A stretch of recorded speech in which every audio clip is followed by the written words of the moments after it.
Hello, everyone. I'm Alex Ennis. Thank you for joining us. 10 more Democratic presidential candidates squared off in a contentious primary debate last night. 4 of the top 5 highest polling contenders were on the stage, including frontrunner Joe Biden, Senators Bernie Sanders and Kamala Harris, and Mayor Pete Buttigieg. One of the more notable moments was Biden's clash with Senator Kamala Harris on race. Let's go ahead and listen to that.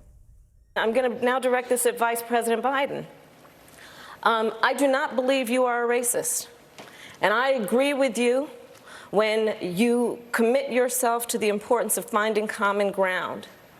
But I also believe, and it's personal, and I was actually it was hurtful to hear you talk about the reputations of 2 United States senators who built their reputations and career on the segregation of race in this country. And it was not only that, but you also worked with them to oppose busing. And, you know, there was a little girl in California who was part of the second class to integrate her public schools. And she was bused to school every day. And that little girl was me. It's a mischaracterization of my position across the board. I did not praise racist. That is not true. The fact is that in terms of busing, the busing, you would have been able to go to school the same exact way because it was a local decision made by your city council. That's fine. That's one of the things I argued for, that we should be breaking down these lines. But so the bottom line here is, look, everything I've done in my career, I ran because of civil rights. I continue to think we have to make fundamental changes in civil rights. And those civil rights, by the way, include not just only African Americans, but the LGBT community. But Vice President Biden, do you agree today that you were wrong to oppose busing in America then? No, do you agree? I did not oppose busing in America. What I opposed is busing ordered by the Department of Education. That's what I oppose. Well, Biden addressed the moment at the Rainbow Push Coalition convention in Chicago today. It's a gathering of social justice and civil rights advocates. Here's what he had to say. I heard and I listened to and I respect Senator Harris. But, you know, we all know that 30 seconds to 60 seconds on a campaign debate exchange can't do justice to a lifetime committed to civil rights. Folks, the discussion in this race today shouldn't be about the past. We should be talking about how we can do better, how we can move forward, how we can give every child in America the opportunity for success stories.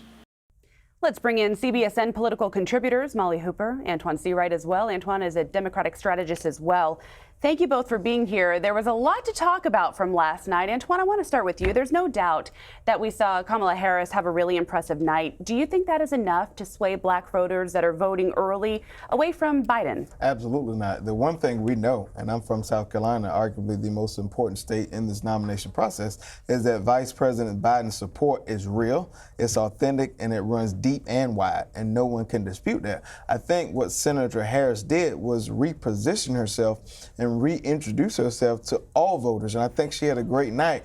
The challenge for her, and the key for her also, is to transfer that momentum going forward, because every week in every debate, she can't use the same strategy to cut at Biden in that regard. So now she's got to figure out how to repackage that, put that into a message, and then sell it to the voters. I also think that Vice President Biden did what he was supposed to do as a frontrunner, and that's maintain. In a debate like last night and Wednesday night, you can either go backwards, forward, or you can maintain. And if you don't lose anything or don't lose ground, I think you come out with a win. Not a big win, but with a win. Do you think that maybe there are challenges or it could backfire in attacking Joe Biden, seeing as he was the vice president for the first African-American president that we had here in our country? To this point, every time there's been bombs or bullets shot or thrown at Joe Biden, they have backfired. His poll numbers increased because he has a sense of strength within the most loyal voting bloc in our party, as Democratic primary voters. Look, when the candidates who are running for our party's nomination, not running against Joe Biden, and the President of the United States attack Joe Biden, that says everything about the ability that Joe Biden has demonstrated to bring this country together. And I think people feel like if they're doing that on both sides, there's something has to be special or magical about Joe Biden. It's funny that you should say that, because my next question to you was exactly that, Molly, is that Biden seemed like he was the target for a lot of the candidates. I wanted to bring in Congressman Swalwell as well, talking about age there. He was saying that Biden was right when he said it was time to pass the torch to a new generation of Americans 32 years ago. So how was age on display last night, and do you think it was effective? I think that it was less effective than perhaps, the Kamala Harris, Joe Biden back and forth over racial issues. Because when you look at it, Eric Swalwell made that statement and Biden sort of brushed it off and joked about it, laughed about it, and he let it go. He just said, well, I'm still holding that torch, and he moved on. Whereas when he was engaging with Kamala Harris, he kept talking and explaining and getting defensive, and that sort of blew things up, if you will, which was very interesting. Let me add one caveat though. When we were on the panel last night, Elaine was talking to one of the CBSN reporters in Iowa, who said that there were a lot of cheers for Eric Swalwell's remark on age, that undecided voters in Iowa were responding to that issue of maybe a Biden and Sanders are too old to run, but that's voters. I mean, we're the prognosticators, right? but I like to push back on that argument, because there was a point in time not too long ago in our history where experience mattered for the job, and now all of a sudden that's changed. And so this idea that having experience or being a little more seasoned, I don't like the word old, is a problem. I think that's a real problem to where we have now. We have Donald Trump, who took on this office with zero experience, and look what we have now. And so I caution people who want, it's one thing to attack the vice president on a policy position or someone he stood with in the past or position he's taken, but it's another thing to attack him on things that once mattered to this country overall and what's important. Let's listen to some sound about that, because I want to contrast two moments. You lead it perfectly into what we want to do here. From one last night and then one from 10 years ago during President Obama's joint address to Congress. Here's Obama vowing that his health care plan would not cover illegal immigrations and immigrants, followed by what the candidates said last night. There are also those who claim that our reform efforts would ensure illegal immigrants. This too is false. The reforms I'm proposing would not apply to those who are here illegally. Not true. Raise your hand if your government plan would provide coverage for undocumented immigrants. Okay,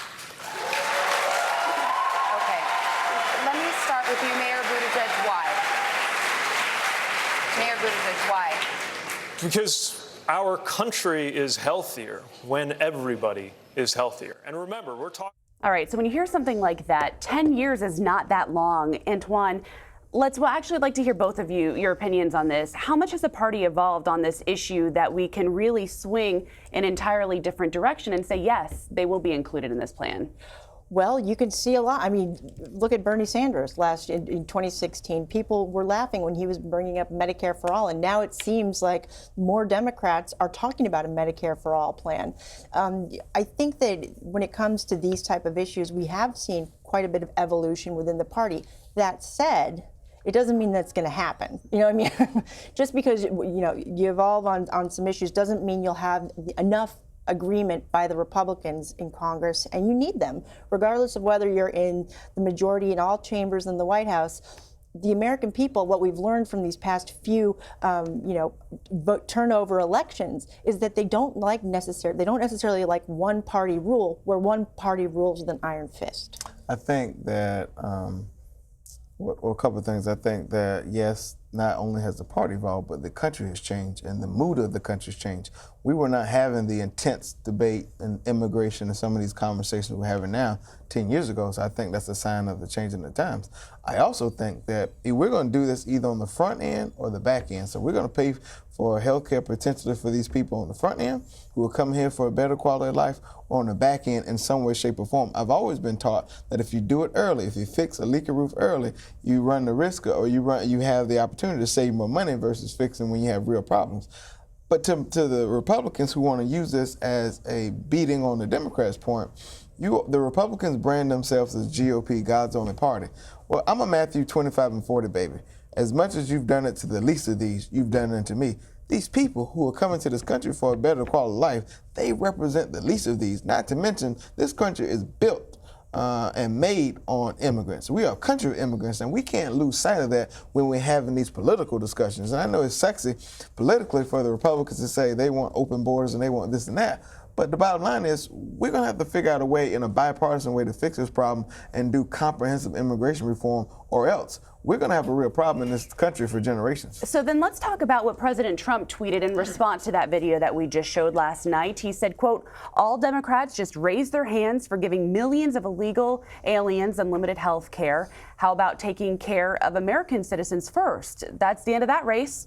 Molly, did the Democrats hand the president an attack ad last night? Well, he's attacking. whether other Republicans, I mean, because the president is kind of his own kind of Republican in many senses. And I think that you'll find other Republicans, especially on Capitol Hill, going after Democrats more so for the idea of eliminating private insurance when it comes to health care, as opposed to providing health care for all immigrants. Because yes, we talk about comprehensive immigration reform. I've covered Congress a long time, and I've seen various waves of getting close to comprehensive immigration reform, and it just doesn't happen. And it hasn't happened, and I don't know if we have the political will to get that to happen. But the fear of losing your private insurance is something that really resonates, and Republicans think they could win with, given that when President Obama was in office, Democrats who were in charge of the House and the Senate did change the health care law. Right. And that's where I think that they're more apt to focus their attacks. But to this point, when the president argues putting America first, arguably the Republicans have failed the American people on this idea of health care. That's why the American people sentenced them to a minimum hard years of 2 years in the minority at the 2018 midterm. So when he talks about putting country first, you have people in this country, take South Carolina where I live, where Republicans have closed rural hospitals, 5 of them, so people literally die on an hour ride to a hospital because they refuse to expand Medicaid. That is not an isolated situation. That happens all across the country. So when the president argues that the Democrats don't want country first, I push back on that and call him a liar from the pits of hell. Well, I think that it's going to be really interesting to see them outline how they would be able to create this program and move forward. Well, you can't dispute the fact that some of these people are fulfilling and doing duties and jobs that not even some Americans want to do or willing to do. And they are paying into the system in a weird way. They are contributing to the system. And you can't knock that fact either. And that's one of the reasons why you're not going to have comprehensive immigration reform, because when the Chamber of Commerce is one of the lead opponents to comprehensive immigration reform, then it's just an unusual and influence canceling, exactly. Forces of influence is coming together, canceling each other out. Thank you both for being here. Thank you. Always appreciate your insight.